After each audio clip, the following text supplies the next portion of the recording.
ठीक है। तो देखिए, इसके पहले मैंने बताया आपको रिज्यूम का फॉर्मेट, कैसे आप रिज्यूम क्रिएट करेंगे। तो रिज्यूम क्रिएट करने का सबसे पहले मैंने बता दिया कि ऊपर में आप अपना नेम, एड्रेस, ठीक है, कॉन्टैक्ट नंबर, ईमेल आईडी ऊपर दे देना। राइट साइड में आप पासपोर्ट साइज का फोटो रहेगा।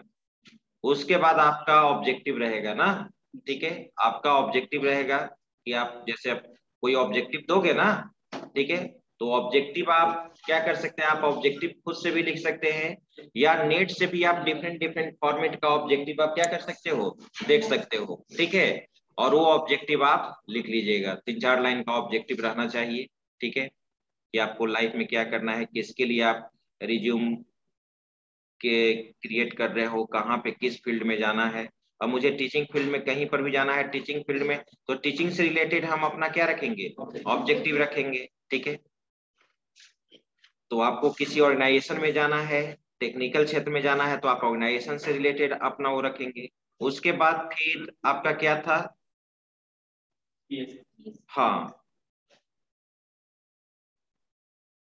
तो उसके बाद फिर आपका एजुकेशनल, पहले आप क्या क्या जानते हो, नहीं, या पहले पर्सनल डिटेल्स दे देना ना, क्या दे देना, पर्सनल डिटेल्स, बंद करो जी। पर्सनल डिटेल्स देने के बाद फिर आप अपना वहां पे एजुकेशनल क्वालिफिकेशन दे देना, ठीक है।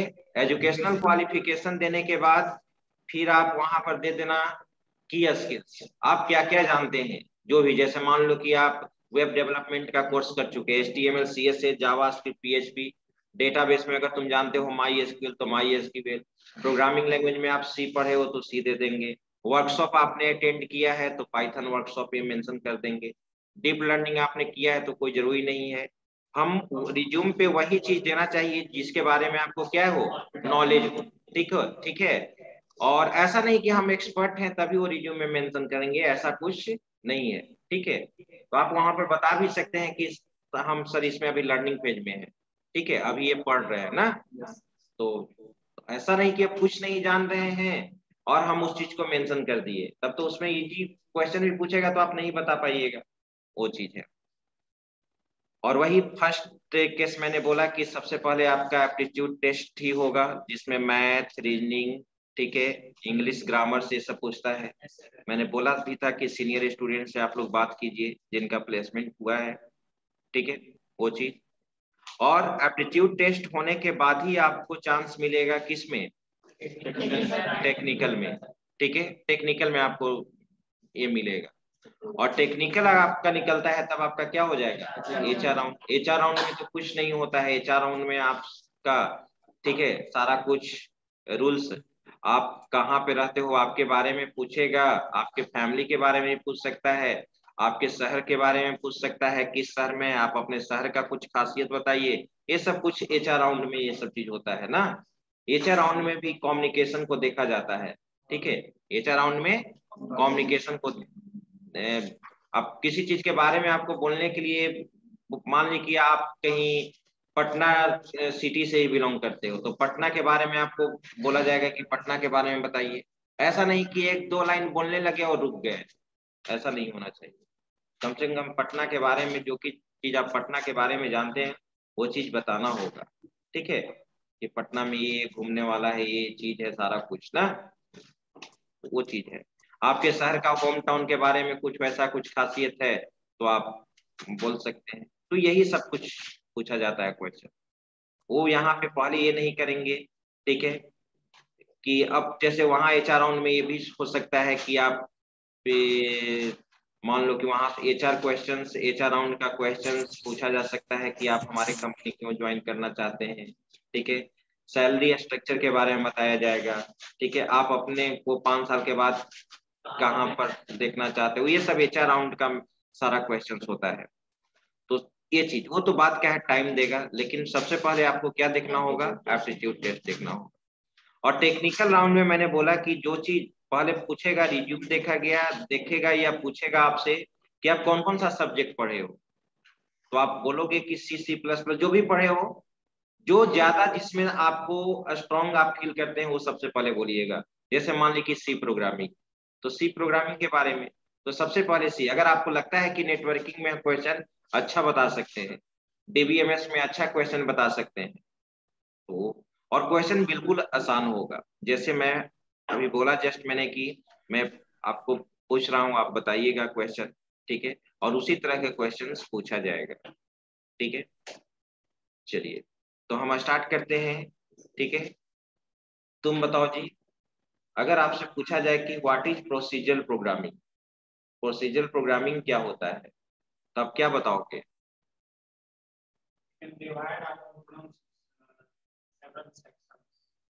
हम्म,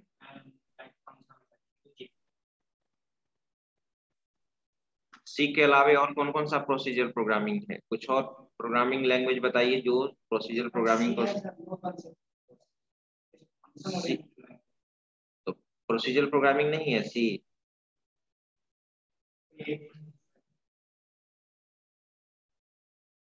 procedural programming, function oriented programming, structured programming, modular programming, सभी का मीनिंग सेम है, ठीक है।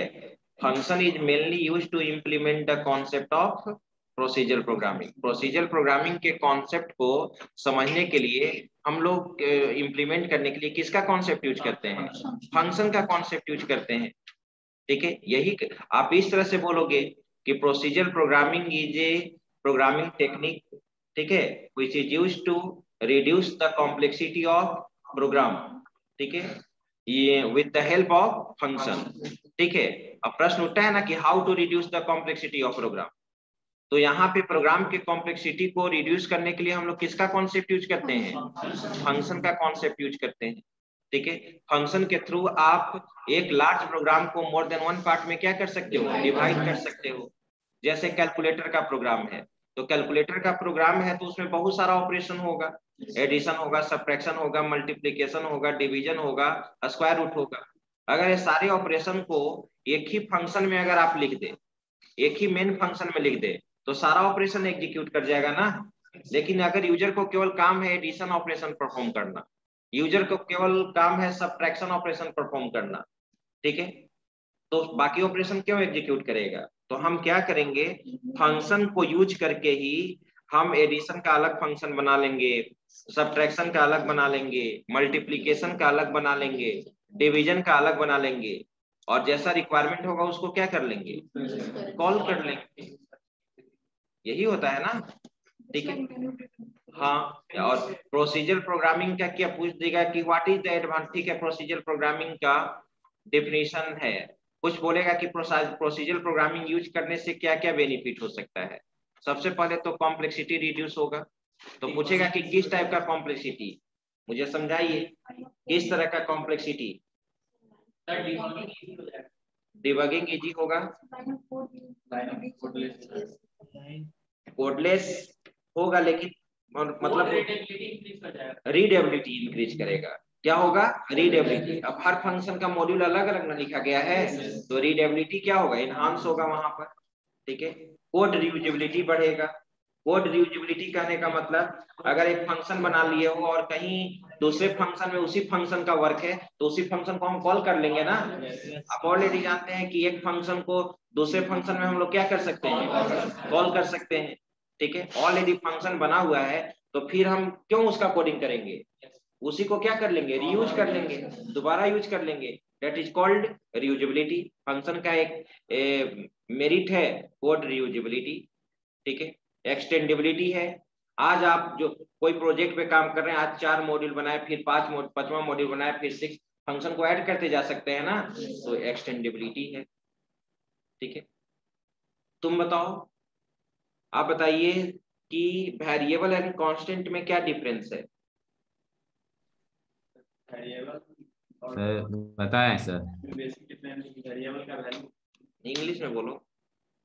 the main difference between variable and constant, in variable the value can change but constant cannot. Sir हम बताएं सर। तुमसे पूछे हैं अभी, हैंड Yes. रेज करना, हैंड रेज करो, हैंड रेज करके रखो जिसको जिसको बताना है, हैंड रेज किए रहो, मौका देंगे। तो फॉर एग्जांपल बताइए। For example, like each, we take each variable. Variable name int is not variable. Data type. Int a. This is variable and a equal to 30. That is constant. Very good, सही बताया, ठीक है। Constant of variable यही होता है कि constant एक क्या होता है, fixed value. Constant is a fixed value which can not be changed during execution of a program. Constant एक फिक्स्ड वैल्यू होता है ना, जैसे 10, 20, 30, 40, 50, या फिर आपका अगर नाम है XYZ है, ठीक है, फिर रियल टाइप का वैल्यू हो सकता है 10.5 होगा। अब वेरिएबल क्या होता है, variable is a storage, variable is a memory location. Variable क्या है, एक प्रकार का स्टोरेज है जो कांस्टेंट वैल्यू को क्या करता है, स्टोर करता है। कांस्टेंट वैल्यू को क्या करता है, स्टोर करता है। तो हम लोग बोल सकते हैं कि वेरिएबल इज ए स्टोरेज या memory location which is used to store या hold constant value according to the specified data type। जिस तरह का वेरिएबल आप डिक्लेयर करेंगे उस तरह के वेरिएबल में हम लोग क्या करेंगे, वैल्यू को स्टोर करते हैं ना। The value of variable can be change according to requirement. Variable का वैल्यू क्या हो सकता है, चेंज हो सकता है। अगर a इक्वल टू 10 है तो क्या a इक्वल टू 20 नहीं हो सकता है, ठीक है, हो सकता है। b इक्वल टू 10.5 है तो 20.5 भी हो सकता है, ठीक है। यही होता है वेरिएबल। जो भी C and C++ में वेरिएबल डिक्लेयर करते हैं उसका एक इंटरनली मेमोरी लोकेशन क्रिएट होता है और उस मेमोरी लोकेशन का कुछ एड्रेस होता है और उसी एड्रेस पे वैल्यू जाकर क्या होता है, स्टोर होता है। जैसे हम लोग घर पे रहते हैं तो हमारा घर मेमोरी लोकेशन हो गया और हम लोग वहां पे रहते हैं तो हम लोग एक तरह से कांस्टेंट हो गए, ठीक है। और हमारा घर जिस एड्रेस पे है, जिस लोकेशन पे है, होगा ना कि आपका, मेरा घर मान लो कि असियाना में है तो असियाना हमारा वो क्या हो गया, मेमोरी एड्रेस हो गया। वही चीज है यहाँ पर भी। अब पूछा जाएगा, मान लो कि टाइप्स ऑफ वेरिएबल, तुम बताओ टाइप्स ऑफ वेरिएबल। अगर आपसे पूछ दिया गया, ठीक है, कि how many types of variable in C, तो आप क्या बताइएगा?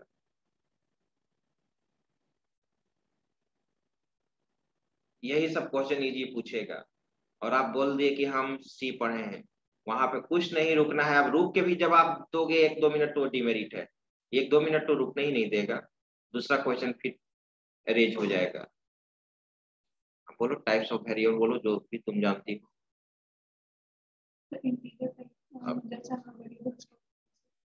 इंटीजर टाइप मतलब ये ना जहाँ वैल्यू स्टोर करने से फिक्स वैल्यू भी हो सकता है, यही सब बताइएगा तो वहां पर डिमेरिट हो जाएगा। टाइप्स ऑफ वेरिएबल पूछा जा रहा है तो वहां पे इंट और फ्लोट हम क्यों चर्चा करेंगे, तुम बताओ। टाइप्स ऑफ वेरिएबल, कंफ्यूजन क्या है, कंफ्यूजन कुछ बोलो। टाइप्स ऑफ वेरिएबल, वेरिएबल हम जानते हैं, वेरिएबल का टाइप कैसे काम चलेगा। अब देखेंगे मेरे पास बहुत सारा इंटरव्यू वाला क्वेश्चन होगा, लेकिन आप सोचिएगा कि एक बार हम इंटरव्यू का क्वेश्चन एक बार देख लिए, ये पहले सही थोड़ी होता है, एक बार थोड़ी हर चीज सही होता है। अब फिर से आप सोचिए क्या, फिर आगे चीज देखिएगा, फिर से आप वेरिएबल और कांस्टेंट और डेटा टाइप हम पढ़ाएंगे। अब यही क्वेश्चन आप आंसर नहीं दीजिएगा तो फिर वहां पे फीडबैक आपका प्रॉब्लम क्रिएट करेगा इंटरव्यूअर के पास। ऑनलाइन स्टूडेंट से पूछने दो। हाँ बोलो Nikhil Kumar. Yes sir, types of variable ना। हाँ सर लोकल होता है, ग्लोबल होता है, स्टैटिक होता है। स्टैटिक होता है। सर लोकल वेरिएबल और ग्लोबल वेरिएबल होता है ना। Yes sir. क्या होता है वो? सर एक होता है जो मतलब किसी एक पार्टिकुलर के लिए मतलब वेरिएबल दिया जाता है उसको लोकल, मतलब जो पूरा प्रोग्राम के लिए दिया जाता है तो sir global. Yes sir. Example से बताओ। यहाँ पे आप लोग बताओ, इसमें से तीनों में से तुम लोग वेरिएबल का टाइप। नहीं, हाँ क्या, लोकल और local global local global sir environment. एक पार्टिकुलर फंक्शन के अंदर यूज करेंगे तो सर उसको लोकल बोलेंगे, और पूरा प्रोग्राम के लिए यूज करेंगे सर तो उसको ग्लोबल सर। तुम बताओ Gaurav Kumar. Local variable will be defined. Local variable defined within function. No. हाँ Local variable, yes. Local variable defined within method and global variable defined use all function. We can use local variable all function in within all.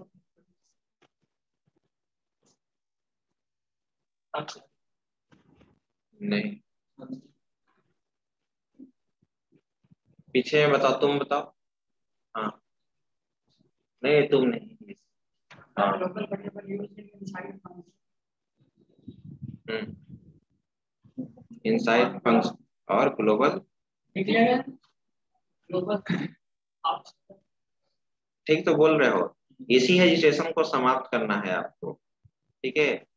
इसको आपस में practice कीजिए, अपना कभी खाली समय मिले तो 1 घंटा यहाँ पर भी आपस में practice, interview point of view से आप प्रैक्टिस कर सकते हैं। हेजिटेशन को खत्म कर देना होगा, जानते हुए भी आप आंसर नहीं दे पाइएगा तो फिर अफसोस होगा, ठीक है। टाइप्स ऑफ वेरिएबल में लोकल वेरिएबल और ग्लोबल वेरिएबल, पॉइंटर भी तो एक प्रकार का टाइप ही है वेरिएबल का, तो डिफरेंट हो जाएगा। वो तो पॉइंट, वो तो एक तरह से वेरिएबल, वो तो पॉइंटर टाइप का वेरिएबल लोकल भी हो सकता है, ग्लोबल भी हो सकता है, एक तरह से कैटेगरी। कहीं पर भी टाइप्स ऑफ वेरिएबल में ये आप नहीं बोलोगे कि स्टैटिक वेरिएबल, ठीक है, फिर आप कांस्टेंट वेरिएबल, ठीक है, pointer variable, structure variable, union variable, ठीक है, ऑटोमेटिक वेरिएबल। ये सब वेरिएबल का टाइप नहीं ना है जी।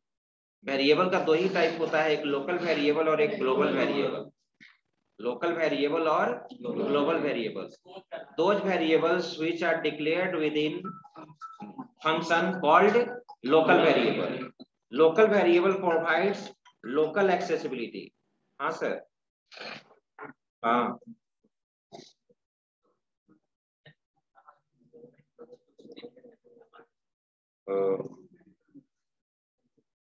अच्छा ठीक है सर,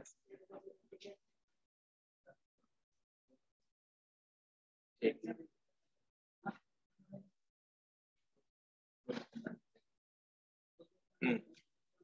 तो लोकल वेरिएबल क्या होता है? वैसा वेरिएबल जो फंक्शन के अंदर डिक्लेयर होता है उसको लोकल वेरिएबल कहते हैं। और लोकल वेरिएबल लोकल एक्सेसिबिलिटी को प्रोवाइड करता है। जिस लोकल एक्सेसिबिलिटी कहने का मतलब कि उसका स्कोप लिमिट है। जिस फंक्शन के अंदर आप डिक्लेयर करेंगे उसी के अंदर उस फंक्शन, उस वेरिएबल को क्या कर सकते हो? एक्सेस कर सकते हो, आउटसाइड एक्सेस नहीं होगा। और ग्लोबल वेरिएबल ग्लोबल एक्सेसिबिलिटी को रिप्रेजेंट करता है। ग्लोबल वेरिएबल फंक्शन के अंदर डिक्लेयर नहीं होता है। Global variable must be declared outside class, class के बाहर डिक्लेयर होता है। और ग्लोबल वेरिएबल ग्लोबल एक्सेसिबिलिटी को प्रोवाइड करता है। इसका मतलब हुआ कि global variable can B accessed more than one function, ठीक है। पूरे प्रोग्राम में ग्लोबल वेरिएबल को कहीं पे भी आप क्या कर सकते हो? एक्सेस कर सकते हो, ठीक है।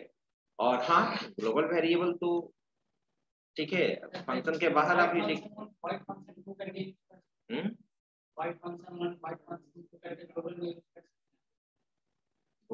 वाइड फंक्शन, हाँ, ग्लोबल वेरिएबल को आप मोर देन वन फंक्शन में क्या कर सकते हैं? यूज कर सकते हैं, ठीक है। आप void f1 बनाए हो, void f2 फंक्शन बनाए हो, void f3 बनाए हो, आप ग्लोबल वेरिएबल है तो तीनों फंक्शन में एक्सेस होगा, सभी फंक्शन में एक्सेस होगा, ठीक है। अब किसी सभी प्रोग्रामिंग लैंग्वेज में अलग कुछ रूल चेंज हो जाता है। अब जावा ग्लोबल वेरिएबल को सपोर्ट करता ही नहीं है। सी एंड C++ में ग्लोबल वेरिएबल का यूज करने का तरीका क्या है? सेम है। तरीका क्या है? सेम है, ठीक है। तुम उधर क्या देख रहे हो जी? इधर देखो, तुम हमेशा ऐसे करके उधर ही देख रहे हो। इधर हम पढ़ा रहे हैं तो इधर ना आई कांटेक्ट रहना चाहिए, तुम्हारा नहीं। अच्छा, उस पे कनेक्ट है तो अभी तो समझा रहे हैं, तो यहाँ देखो, इधर देखो। तो हर प्रोग्रामिंग लैंग्वेज में अलग अलग कुछ रूल्स मिलता है। आप याद कीजिए पाइथन में अगर अच्छा से पढ़े होंगे, क्लास किए होंगे, तो लोकल वेरिएबल और ग्लोबल वेरिएबल, ठीक है, पाइथन में भी था, ठीक है। तो फंक्शन के बाहर हम लोग डेफ कीवर्ड के द्वारा हम लोग फंक्शन बनाते थे। फंक्शन के बाहर अगर आप वेरिएबल बनाए हो, फंक्शन के बाहर अगर वेरिएबल बनाए हो तो वो क्या है, ग्लोबल, ठीक है। एक चीज बताओ, किन्हीं को याद है या ऐसा टर्म आप पाइथन यहाँ पर भी पढ़े, वर्कशॉप में भी पढ़े, ठीक है। मैं पूछना चाहता हूँ कि अगर पाइथन में मान लो कि ये केवल पाइथन में भी होता है, C++ जावा में नहीं होता है। अगर हम फंक्शन, अभी मैंने क्या बोला, कोई अगर कह दे, अगर ये डिफिनेशन बोलोगे सपोज, ठीक है, कि वैसा वेरिएबल जो फंक्शन के अंदर डिक्लेयर होगा उसको क्या कहेंगे, लोकल वेरिएबल। वैसा वेरिएबल जो फंक्शन के बाहर डिक्लेयर होगा उसको क्या होगा, ग्लोबल वेरिएबल। लेकिन पाइथन एक ऐसा प्रोग्रामिंग लैंग्वेज है कि हम फंक्शन के अंदर भी हम लोग ग्लोबल वेरिएबल बना सकते हैं। फंक्शन के अंदर भी, एक फंक्शन के अंदर हम उसके अंदर ग्लोबल वेरिएबल डिक्लेयर कर देंगे और वेरी गुड, ग्लोबल कीवर्ड को यूज करके, और दूसरे फंक्शन में आप उसको यूज कर सकते हैं। एक डेफ XYZ नाम का फंक्शन बनाए हो, उसके अंदर ग्लोबल A, B लिख दिए, राइट। अब उस A, B को दूसरे फंक्शन में भी आप क्या कर सकते हैं, that is called global variable. लेकिन कुछ वैसा प्रोग्रामिंग में ना, लेकिन डेफिनेशन वही है जो होता है ग्लोबल और A, ग्लोबल और A, हो जाएगा ग्लोबल और A और कॉमा देकर के B लिखेंगे। वही तो हम बोल रहे हैं, ग्लोबल जैसे A और B बनाओगे तो global A, B global variable बन गया फंक्शन के अंदर, यही ना हम बोले हैं। कुछ एक्स्ट्रा लैम्डा फंक्शन होता है, लैम्डा फंक्शन होता है, ठीक है। एनोनिमस फंक्शन होता है उस फंक्शन का, ठीक है, नाम, ठीक है, बहुत सारा होता है। अब फंक्शन का उसमें बहुत सारा फैसिलिटी है सर, वो बॉटम अप अप्रोच को सपोर्ट करता है।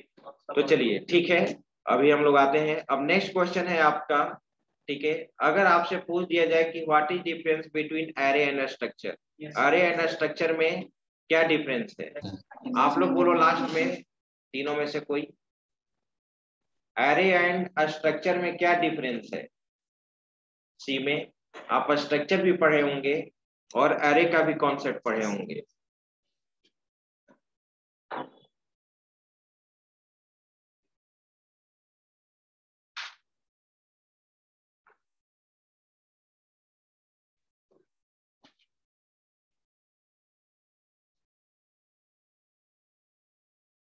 कुछ भी डिफरेंस, हाँ बोलो तुम, और थोड़ा सा लाउडली बोलो। एरे में इंडेक्स का यूज होता है और स्ट्रक्चर में वो इंडेक्स का यूज नहीं होता, इंडेक्सिंग जो होता है। और सर एरे का जैसे स्ट्रक्चर का हम लोग डिक्लेयर करते हैं स्ट्रक्ट से, और एरे में एरे नहीं, इस प्रकार ये स्क्वायर ब्रैकेट आप लोग जो भी डिफरेंस बोल रहे हैं ये सब डिफरेंस में नहीं चलेगा।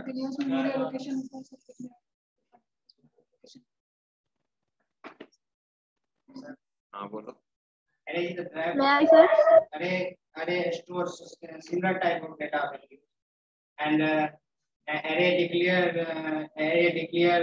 within three types. First one is one dimension. यहाँ टाइप्स बताने की कोई जरूरत नहीं है। आपने एक बोला, ये उसको अभी सही कीजिए कि एरे स्टोर, आपने बोला ना कि array store similar type of value, ये सही है। फिर आगे बोलिए कि स्ट्रक्चर क्या करेगा।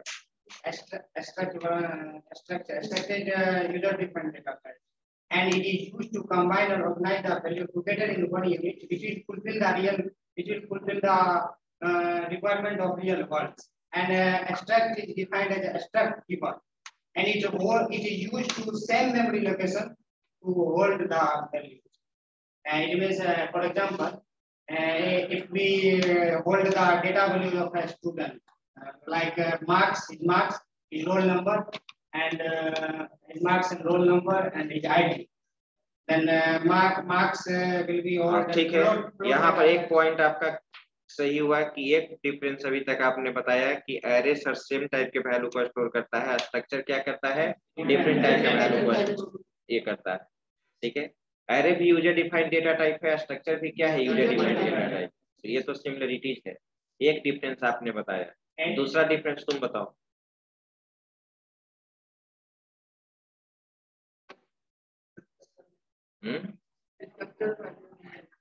डिस्ट्रक्टर कहाँ बोल रहे हैं, स्ट्रक्चर। हाँ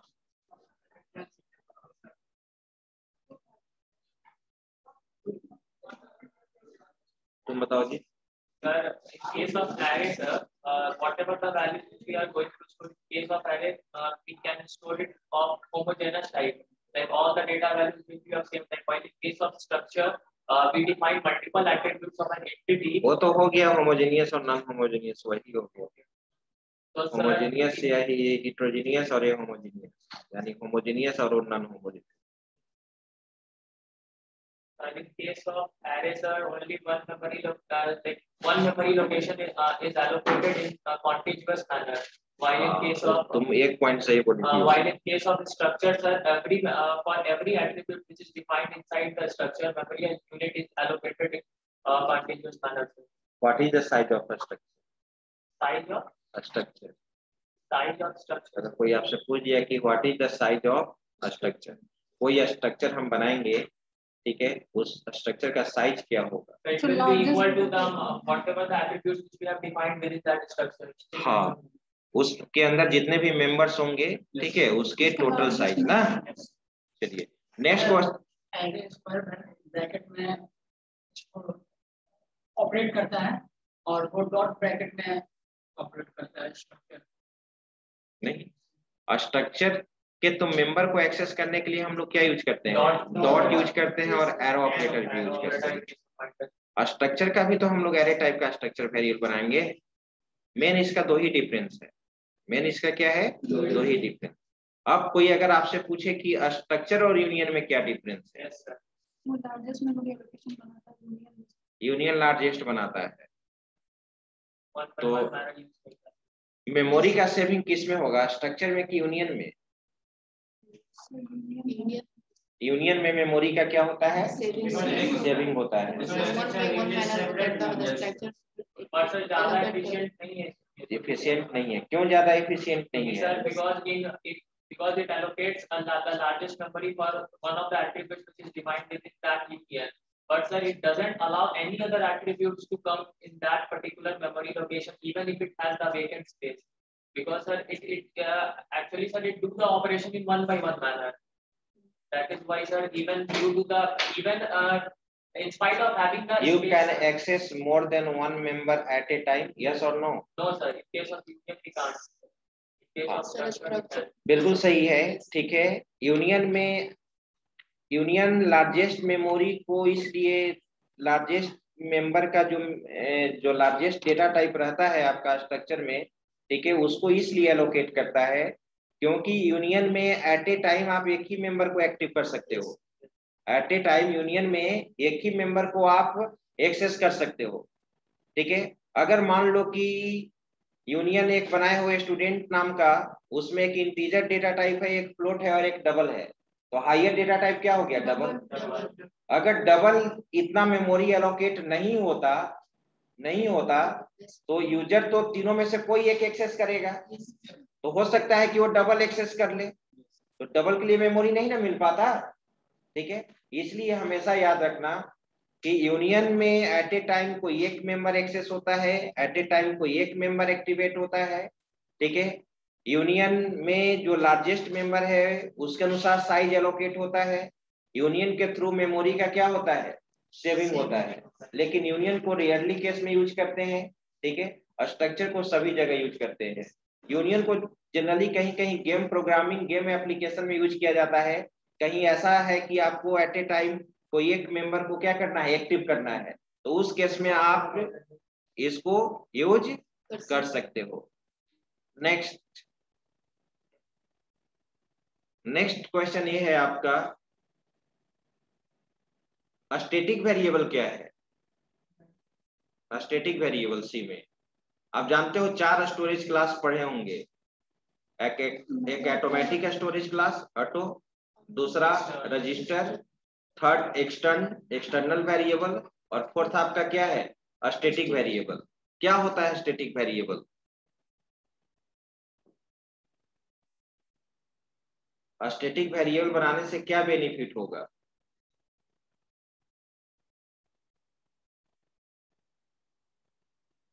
कोई भी बताइए।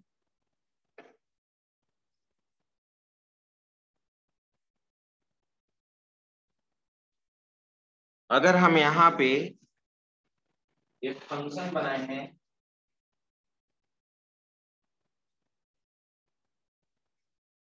वाइट, ठीक है, XYZ, राइट, और यहाँ पर मैंने लिखा इन सम इक्वल टू 0 और sum equal to sum plus 10, ठीक है, और मैंने इसको प्रिंट करा दिया, प्रिंटेड, ठीक है, sum equal to %d backslash n और सम, ये फंक्शन है। और आप जानते हो कि किसी भी प्रोग्रामिंग लैंग्वेज में किसी भी फंक्शन को मल्टीपल टाइम्स कॉल किया जा सकता है, ठीक है। मैंने इसको कॉल किया, मेन फंक्शन में मान लो कि मैंने इसको कॉल किया 3 टाइम्स कॉल किया, व्हाट विल बी आउटपुट? सोचकर बोलिए। यहाँ पर क्या हम लिखे? सम का वैल्यू, और यहाँ पर हम क्या लिखे? सम का वैल्यू, और यहाँ पर हम सम का क्या वैल्यू लिखे? 10,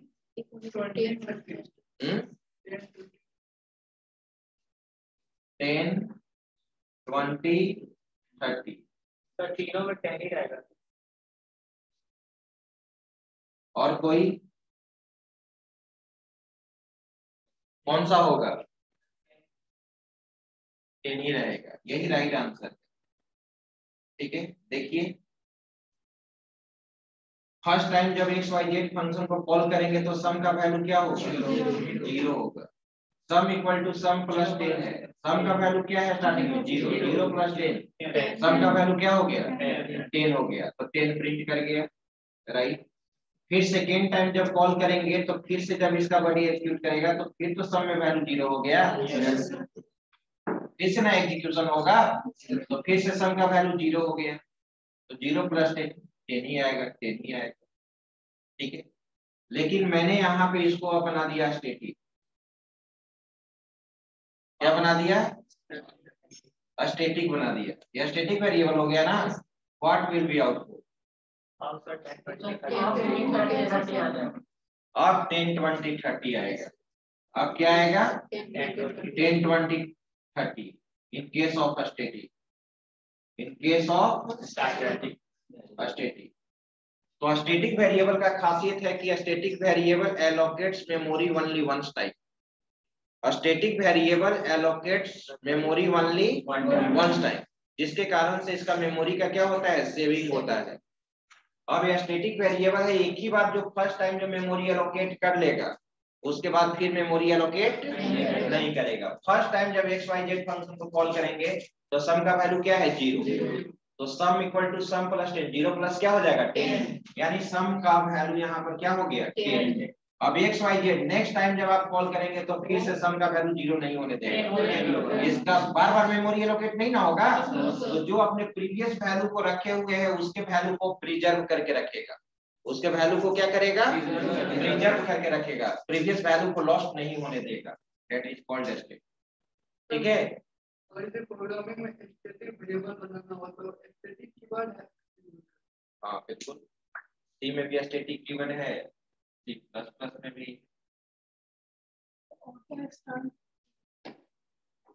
उसको यूज करते हैं एक्सटर्नल वेरिएबल बनाने के लिए, ग्लोबल वेरिएबल। एक्सटर्नल वेरिएबल हमेशा क्या होता है? ग्लोबल वेरिएबल होता है। ये फंक्शन C++ में फंक्शन या जावा में भी फंक्शन एक ही वैल्यू को रिटर्न कर सकता है, लेकिन पाइथन में आप पढ़े होंगे, याद है पाइथन में एक फंक्शन मल्टीपल वैल्यूज को रिटर्न कर सकता है। याद है कि केवल ऐसे ही मल्टीप्लाई दिया है पाइथन, तब तुम ऐसे ऐसे किया, इसका मतलब अच्छा हाँ, पाइथन में कोई भी C++ जावा में फंक्शन एट ए टाइम एक ही वैल्यू को रिटर्न करता है। जैसे अगर इसको हम यहाँ पे ये चीज ऐड कर दें और यहाँ पर क्या करें, रिटर्न सम कर दें, तो एक ही वैल्यू को ये क्या करेगा, रिटर्न करेगा।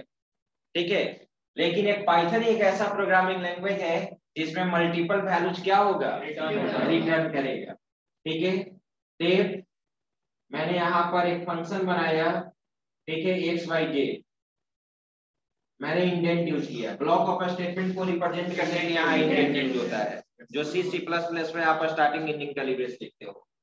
मान लो कि मैंने यहाँ पर एक वैल्यू लिखा, ठीक है, A = 10, B = 20, और मैंने यहाँ पे लिख दिया add = A + B, sub = A - B, और multi = A × B, div = A/B, right. ठीक है, और मैंने यूज किया रिटर्न, क्या रिटर्न एड। अब क्या लिखेंगे, याद है कि नहीं को, क्या कैसे, कॉमा देकर, हाँ वेरी गुड, कॉमा देख, सब मल्टी और डी। आ रही बात समझ में, ठीक है, हो चुका, बन चुका ये फंक्शन। अब इसको कॉल करेंगे ना, इसको आप कॉल करोगे ना, अब कॉल करेंगे इंडेंट से बाहर निकलकर, मान लो कि मैंने कॉल किया। अब बताओ इसको कैसे कॉल करेंगे, ऐड का भी वैल्यू, सब का भी वैल्यू, मल्टी का भी वैल्यू, डिव का भी वैल्यू रिटर्न करेगा ना। ठीक है, A, B, C, D, right, equal to, देखो इसको याद है, XYZ कॉल हो गया ना। अब जो फर्स्ट वैल्यू रिटर्न करेगा किसमें आएगा, A, B, C, D। अरे बात समझ में। अब अगर हम A को प्रिंट करें ऐसे, प्रिंट एडिशन ना, एडिशन इक्वल टू कॉमा, ठीक है, क्या दे दिया, ये दे दिया। ठीक है, फिर यहाँ पे प्रिंट सब्ट्रैक्शन कॉमा, क्या दे दिए, बी दे दी। क्लियर। लेकिन हम चाहते हैं कि यहाँ एक ही वेरिएबल दे, अभी 4 वेरिएबल आपने लिया ना, हम चाहते हैं कि यहाँ एक ही वेरिएबल दे। इसके जगह पे क्या हम ऐसे लिख सकते हैं, या गलत हो जाएगा, RS करने का मतलब क्या, रिजल्ट। सी में एक ही लेते थे ना, RS = XYZ। Sir, there are two little parameters or variables that error देगा, कोई एरर नहीं देगा, कोई एरर। रेंज फंक्शन यूज किए हो तुम लोग ना, तो क्या हम रेंज फंक्शन ऐसे यूज नहीं कर सकते हैं, वेरिएबल में लेकर कर सकते हैं ना जी। और क्या लिखते हैं, यूज कर सकते हैं ना। तो ये वैल्यू रेंज आएगा ना। अब ये रेंज जो फॉर लूप में तुम जो लिखते हो, फॉर आई इन, क्या RS नहीं लिख सकते हैं, वही चीज यहाँ पे होगा, यूज करना। फॉर आई इन, क्या लिखे, RS इंडेंट, और प्रिंट करा दो RS। भले अब इसमें होगा कि सेपरेटली तुम मैसेज नहीं दे सकते हो, लेकिन जानते हो इसको रन कराओगे तो पहले एडिशन का वैल्यू प्रिंट करेगा, फिर सब्ट्रैक्शन का, फिर मल्टीप्लिकेशन का, फिर डिवीजन का ना। वेरिएबल में चारों को स्टोर करा, हाँ चारों को स्टोर करा दी। लेकिन एक प्रॉब्लम है कि हम यहाँ पे एडिशन सब्ट्रैक्शन डिफरेंट मैसेज नहीं दे पाएंगे, लेकिन हमारा रिजल्ट स्टोर हो जाएगा। ठीक है, तो आप अब लग जाइए अभी से उस पे, 2 घंटा आप फोकस कीजिए इंटरव्यू पे, ठीक है, तभी होगा। और आप बिल्कुल सभी लोग निकाल सकते हैं, थोड़ा सा मेहनत करने का जरूरत है।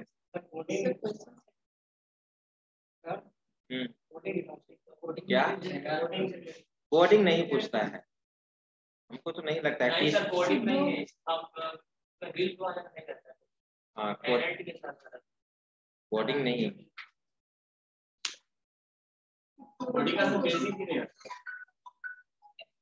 अकॉर्डिंग टू यही सब क्वेश्चन टीसीएस में तो दे देता है लिखने के लिए।